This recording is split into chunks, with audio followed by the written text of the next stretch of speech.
Hello மக்களே, welcome to RJ Tamil audio novels. நான் தான் உங்கள் ஆர்ஜே. என்னுடைய கதைகளை கேட்டு மகிழ என்னுடைய சேனலை சப்ஸ்கிரைப் செய்து கொள்ளுங்கள். இப்போ வாங்க கதைக்குள்ள போகலாம். கதையின் பெயர் என் தேடல் நீயடா நீயடி. அத்தியாயம் 7. விக்ரமன் தன் தாய் இந்தியா திரும்பிவிட்ட செய்தியை கேட்டு வெகு நாட்கள் கழித்து அவரை பார்க்க போகும் ஆவலில் வீட்டிற்கு வந்தான். வாசலிலேயே இவர்களின் உரையாடல் காதில் விழ அப்படியே நின்றுவிட்டான்.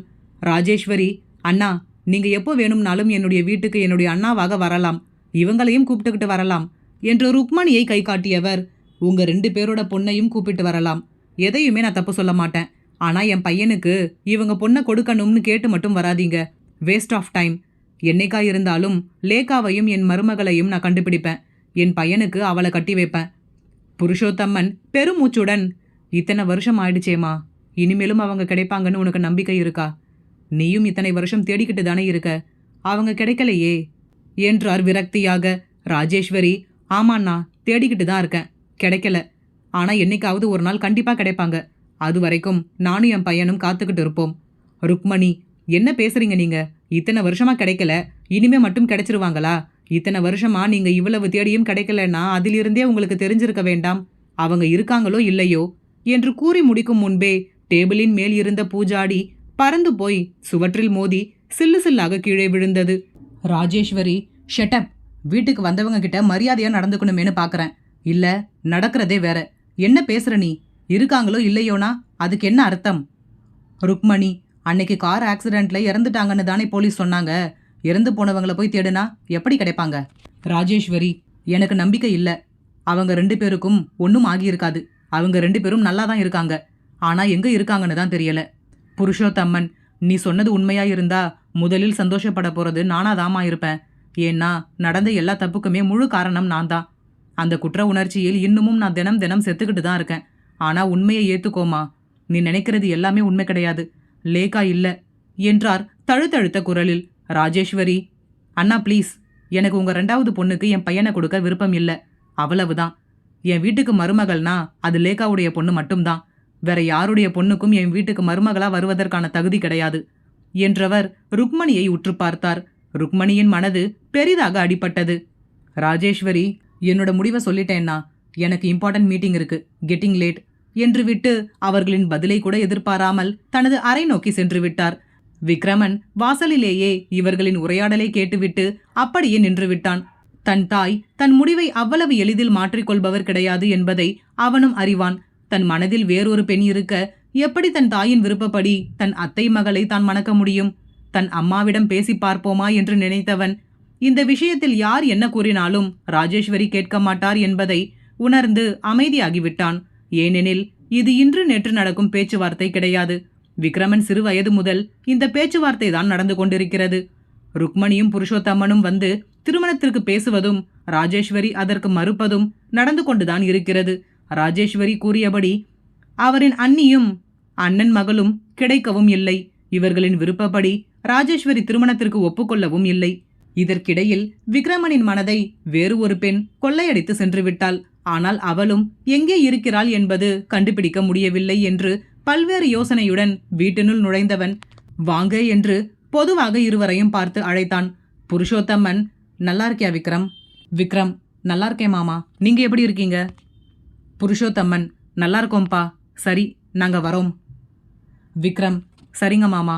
ருக்மணிக்கு விக்ரமனை பார்க்கும் பொழுதெல்லாம் மனது அடித்து கொண்டது. எவ்வளவு அழகாக இருக்கிறான், நல்ல வசதி வேறு. இதற்கு மேல் தன் மகளுக்கு என்ன வேண்டும்? இப்படி இந்த ராஜேஸ்வரி முரண்டு பிடிக்கிறாளே.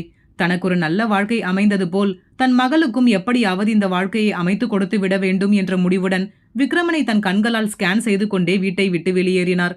புருஷோத்தம்மனும் ருக்மணியும் தங்கள் வீட்டினுள் நுழையும் பொழுதே அஞ்சலி ஆவலாக ஓடி வந்தவள் தன் தாயின் கையை பிடித்து கொண்டு, அம்மா, அத்தை என்ன சொன்னாங்க என்றாள் எதிர்பார்ப்போடு. ருக்மணி, சொல்றாங்க, உங்க அத்தையை பத்தி தெரிஞ்ச கதை தானடி, வழக்கம் போல முடியாதுன்னு சொல்லி அனுப்பிட்டாங்க. புருஷோத்தம்மன், ருக்கு, சின்ன பொண்ணுகிட்ட என்ன பேச்சு பேசுற நீ? ருக்மணி, ஏன், இதில் மறைக்க என்ன இருக்கு? அவளுக்கும் எல்லாம் தெரிஞ்சாதானே நல்லது. தேவையில்லாமல் சின்ன வயசுலிருந்து உன் அத்தை பையனை தான் நீ கட்டிக்க போறேன்னு சொல்லி சொல்லி அவளோட மனசுல வேற நான் ஆசையை வளர்த்து விட்டுட்டேன். இப்போ பாவம், என் கூட சேர்ந்து அவளும் கஷ்டப்படுறா. புருஷோத்தம்மன், படிக்கிற பொண்ணுகிட்ட கல்யாணத்தை பத்தி பேசுனது உன்னோட தப்பு. ராஜேஸ்வரி கல்யாணத்துக்கு ஒத்துக்காத அப்போ உன்னை யார் அஞ்சலி கிட்ட இப்படியெல்லாம் பேச சொன்னது? அவ சின்ன பொண்ணு, அவளுக்கு என்ன விவரம் தெரியும்? அஞ்சலி, அப்பா, எனக்கு எல்லா விவரமும் தெரியும். நான் ஒன்றும் சின்ன பொண்ணு கிடையாது என்றாள் வெடுக்கென்று. அஞ்சலி உருவத்தில் மட்டுமல்ல, குணத்திலும் தன் தாயைப் போலவே பிறந்திருப்பவள். அந்த வீட்டில் புருஷோத்தம்மனிற்கு என்று எந்த ஒரு மரியாதையும் கிடையாது. எல்லாமே ருக்மணி அஞ்சலியின் முடிவுதான். புருஷோத்தம்மன், எனக்கு ஆஃபீஸ்க்கு டைம் ஆகுது, நான் கிளம்புறேன் என்று விட்டு வெளியேறி விட்டார். அஞ்சலி, அம்மா இப்போ சொல்லுங்க, என்ன சொன்னாங்க அத்தை? ருக்மணி, என்னடி சொல்றாங்க? பழைய பஞ்சாங்கத்தையே தான் பாடிக்கிட்டு இருக்காங்க. அஞ்சலி, அதான் இத்தனை வருஷமா தேடியும் அவங்க கிடைக்கலையேம்மா, இன்னமும் அவங்க அதையே சொல்லிக்கிட்டு இருக்காங்க. ருக்மணி, இன்னும் எத்தனை வருஷம் ஆனாலும் எப்படியாவது தேடி கண்டுபிடிப்பாங்களாம். அஞ்சலி, அது வரைக்கும் எல்லாம் என்னால் காத்துக்கிட்டு இருக்க முடியாது. நானே போய் மாமாவை நேரில் மீட் பண்ணி பேசுறேன். மாமாவே என்னதான் கல்யாணம் பண்ணிப்பேன்னு சொன்னாங்கன்னா அத்தையால் என்ன பண்ண முடியும்? ருக்மணிக்கும் அஞ்சலியின் பேச்சை கேட்டு மண்டைக்குள் பல்ப் எரிந்தது. ருக்மணி, ஆமாண்டி, விக்ரம் உன்னை விரும்பிட்டான்னா அந்த ராஜேஸ்வரியால் என்ன பண்ண முடியும்? நீ சொல்றது தான் சரி. பேசாமல் எப்படியாவது விக்ரம் கிட்ட பேசி பழகி அவனை உன்னை விரும்ப வச்சிரு. அவன் மட்டும் உன்னை காதலிக்கிறேன் என்று சொல்லிட்டான்னா இந்த ராஜேஸ்வரியை எல்லாம் நம்ம கண்டுக்கவே தேவையில்லை. விக்ரம் உன்னைதான் கட்டிப்பேன்னு சொன்னா ராஜேஸ்வரியால் என்ன பண்ண முடியும் என்றார் திமிராக. அஞ்சலி, நீ கவலையை விடுமா. இனிமே அவங்க கிட்ட நீ போய் கெஞ்ச தேவையில்லை. அவங்க நம்ம கிட்ட வந்து கெஞ்சுற மாதிரி நான் பண்றேன் என்று கூறிவிட்டு வெளியே சென்று விட்டாள். ருக்மணி செல்லும் தன் மகளை பார்த்து, என் பொண்ணு அப்படியே என்ன மாதிரியே இருக்கா, இவ கண்டிப்பா பொழைச்சுப்பா, எப்படியாவது அந்த குடும்பத்து மருமகள் ஆகிடுவா என்று பெருமைப்பட்டு கொண்டார். ராஜேஸ்வரி கிளம்பி தயாராகி கீழே வருவதற்காக காத்திருந்த விக்ரமன் அவரை கண்டதும் மாம் என்று அழைக்க, ராஜேஸ்வரி, எப்படி இருக்க விக்ரம்? விக்ரம், நல்லா இருக்கேன் மாம், நீங்க எப்படி இருக்கீங்க? ராஜேஸ்வரி, நல்லா இருக்கேன், ஒரு மீட்டிங்கிற்காக கிளம்பிக்கிட்டு இருக்கேன், நீயும் வரியா? பேசிக்கிட்டே போகலாம். விக்ரம், ஓகே மாம் என்று இருவரும் காரில் பயணித்தபடியே பேசிக்கொண்டு சென்றனர். பயணம் முடியும் வரையிலும் ஆபீஸ் நிர்வாகத்தை பற்றி பேசிக்கொண்டே வந்தார் ராஜேஸ்வரி. இது விக்ரமிற்கு பழகியதுதான். அவனின் தாய் அவனிடம் அதிகமாக பேசுவதே அலுவலகத்தை பற்றிதான். இன்னும் என்னென்ன செய்ய வேண்டும், இதுவரை என்னென்ன செய்திருக்கிறேன் என்று அனைத்தையும் கூறுவார். பிறகு ஹோட்டல் நெருங்கியதும் ராஜேஸ்வரி, ஓகே விக்ரம், நான் மீட்டிங் அட்டென்ட் பண்ண போறேன், நீ ஆஃபீஸ்க்கு போய் உன் வேலையை பார், டேக் கேர் என்று விட்டு சென்று விட்டார். விக்ரமன் அங்கிருந்து தனது காரில் கிளம்பி அலுவலகத்தை அடைந்ததும், அஸ்வின், எங்கடா போன? விக்ரம், அம்மா வந்திருக்காங்கடா, அதான் பார்த்துட்டு வரலாம்னு போனேன். அஸ்வின், அப்படியா, ஓகே ஓகே, என்ன சொன்னாங்க anti? Vikram, as usual office பற்றி பேசிக்கிட்டு இருந்தாங்க. திரும்பவும் என் மாமாவும் அத்தையும் வீட்டுக்கு வந்து கல்யாண பேச்சை பேசினாங்க. அம்மா ஒத்துக்க மாட்டேன்னு சொல்லி அனுப்பிட்டாங்கடா என்றான் கடுப்பான குரலில். அஸ்வின், இவங்க பேசி ஒரு முடிவு பண்றதுக்குள்ள நீ அந்த பொண்ணை கண்டுபிடிக்கணும் விக்ரம். கண்டுபிடிச்சு அந்த பொண்ணு மனசுல என்ன இருக்குன்னு தெரிஞ்சுக்கிட்டு உங்க அம்மா கிட்ட இந்த விஷயம் பத்தி ஓப்பனா சொல்லிடு. இல்லனா ஆன்ட்டி வேற ஏதாவது முடிவு எடுத்துட போறாங்க, அப்புறம் தேவையில்லாத சிக்கலில் மாட்டணும். விக்ரம், அதுக்கு முதல்ல அவளை கண்டுபிடிக்கணுமே என்றான் பெருமூச்சு விட்டபடி. அஸ்வின், அதுக்கு என்கிட்ட ஒரு ஐடியா இருக்கு. விக்ரம் ஆர்வமாக, ஐடியாவா, என்ன ஐடியாடா என்றான். எப்படி இவர்கள் விக்ரமின் கனவு காதலியை கண்டுபிடிக்கப் போகிறார்கள்? இனி வரும் அத்தியாயங்களில் பார்ப்போம். கதையின் பெயர் என் தேடல் நீயடா நீயடி. அத்தியாயம் 8. விக்ரம், என்ன ஐடியா என்று சொல்லுடா என்றான் தன் பொறுமையை இழந்து. அஸ்வின், இருடா, ஐடியா கொடு ஐடியா கொடுன்னா நான் என்ன ஐடியாவை பாக்கெட்டில் வச்சுக்கிட்டா இருக்கேன், கேட்ட உடனே எடுத்து கொடுப்பதற்கு? எந்த ஐடியா ஒர்க் அவுட் ஆகும்னு யோசிக்க வேண்டாமா என்று கூறிக்கொண்டு இருக்கும் பொழுதே சரியாக ரியா வந்து கதவை தட்டியபடி, மே ஐ கமன் சார் என்றாள். Vikram, S come on. அஸ்வின், ஏற்கனவே எந்த ஐடியாவும் வரமாட்டேங்குது, இதில் இவ வேற வந்துட்டா என்று முணுமுணுத்தான். ரியா தன் கையில் இருந்த ஐபேடை பார்த்தபடி, சார், நம்ம கம்பெனிக்கு எவ்ரி இயர் ஐடிசி இன்டர்நேஷனல் யூனிவர்சிட்டியில இருந்து ஸ்டூடெண்ட்ஸை கேம்பஸ் இன்டர்வியூவில் செலக்ட் பண்ணுவோம். இந்த இயர் எந்த டேட்டில் கேம்பஸ் வைத்துக் கொள்ளலாம் என்று காலேஜில் இருந்து கால் பண்ணி கேட்டாங்க சார். நீங்கள் எந்த டேட் சொல்கிறீங்களோ அதையே நானும் அவங்க கிட்ட சொல்லிடுவேன் என்று கேட்டாள். அஸ்வின் வேகமாக, வாவ், சூப்பர், நல்ல நேரத்தில் வந்து சூப்பர் ஐடியா கொடுத்த என்று ரியாவை நோக்கி ஓடினான்.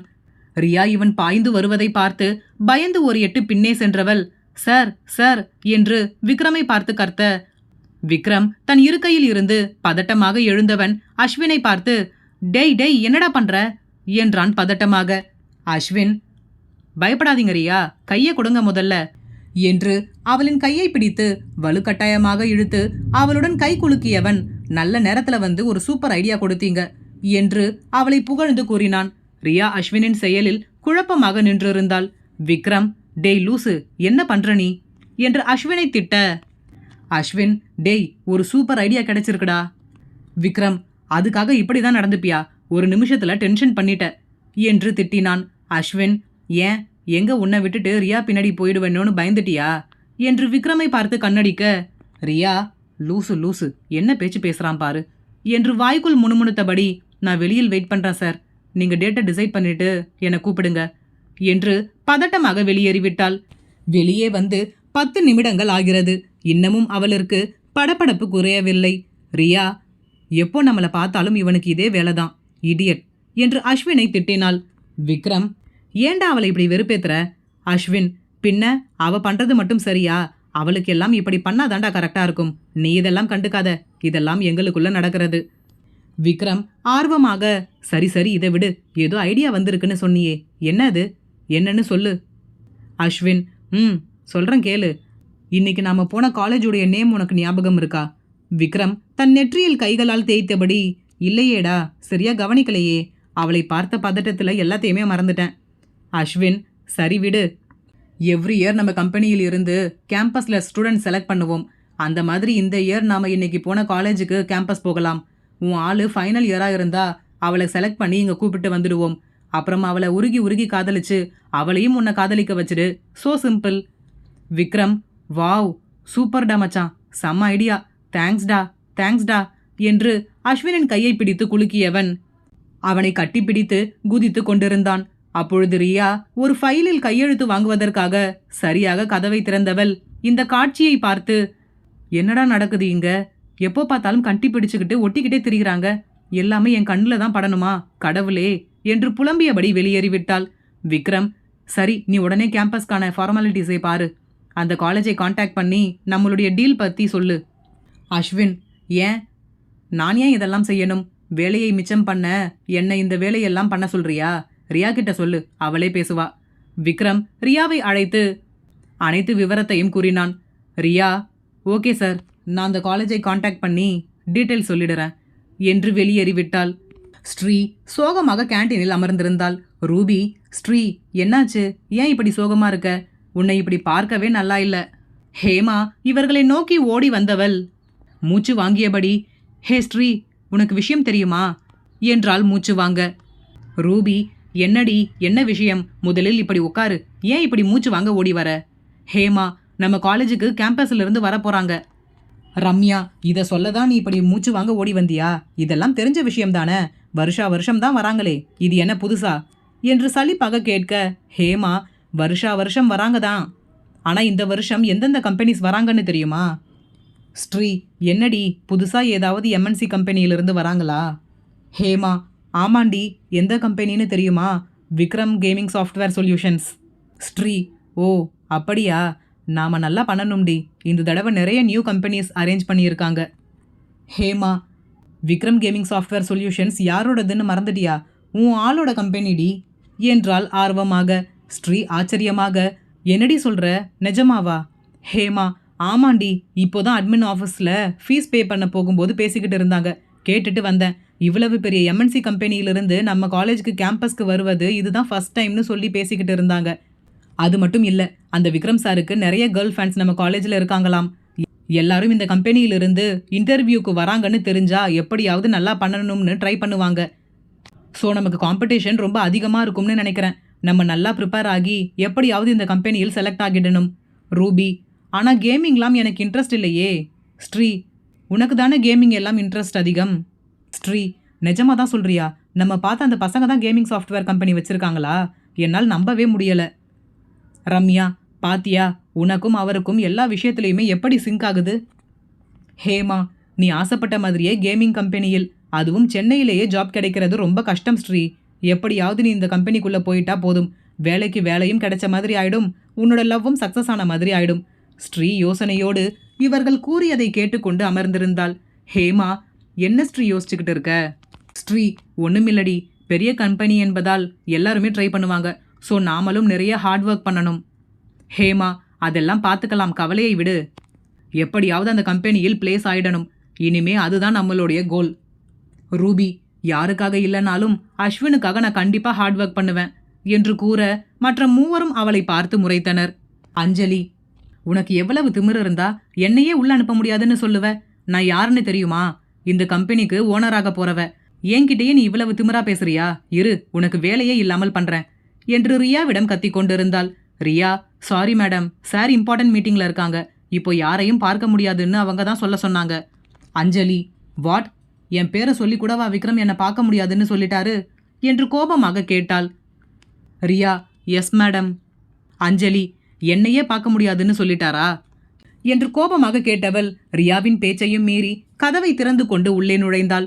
உள்ளே விக்ரமும் அஸ்வினும் அவர்களுடன் மேலும் இருவரும் ஏதோ கலந்து ஆலோசித்துக் கொண்டிருந்தனர். திடீரென கதவை திறந்து கொண்டு அஞ்சலி வருவதை பார்த்த விக்ரம் மற்றவர்களிடம் எக்ஸ்கியூஸ் மீ என்று கூறிவிட்டு அஸ்வினை நோக்கி தலையை அசைத்தான். அதில் விக்ரம் கூற வருவதை புரிந்து கொண்ட அஸ்வின் அஞ்சலியை நோக்கி சென்று, மேடம், ஒரு இம்பார்ட்டன்ட் மீட்டிங் போயிட்டு இருக்கு, கொஞ்சம் வெளியில் வாங்க, முடிஞ்சதும் சார்கிட்ட பேசலாம் என்று கூறினான். அஞ்சலி கோபமாக அஸ்வினுக்கு எந்த பதிலும் கூறாமல் நேராக விக்ரமை பார்த்து, என்னை விட அப்படி என்ன இம்பார்ட்டன்ட் மீட்டிங் மாமா என்று கத்தினாள். விக்ரம் அவளை தீ என முறைத்தவன் கெட் அவுட் என்றான் கடும் கோபத்துடன். அனைவரின் முன்பும் விக்ரம் இப்படி பேசியது அஞ்சலிக்கு பெரும் அவமானமாக இருக்க விக்ரமை பார்த்து முறைத்தபடி அறையை விட்டு வெளியேறியவள் கோபமாக தன் காரை எடுத்துக்கொண்டு கிளம்பிவிட்டாள். அப்பொழுது அவளின் செல்போன் இசைக்க அதை ஏற்று காதில் வைத்தவள், சொல்லுங்க. மறுமுனையில் என்ன கூறப்பட்டதோ, 5 மினிட்ஸ்ல அங்க இருப்பேன் என்று கூறிவிட்டு அணைத்தாள். தேடல் தொடரும். இந்த கதை பிடித்திருந்தால் மறக்காம லைக் பண்ணிட்டு அப்படியே சப்ஸ்கிரைப் பண்ணிடுங்க ஃப்ரெண்ட்ஸ். மீண்டும் அடுத்த அத்தியாயத்தில் சந்திப்போம். நன்றி.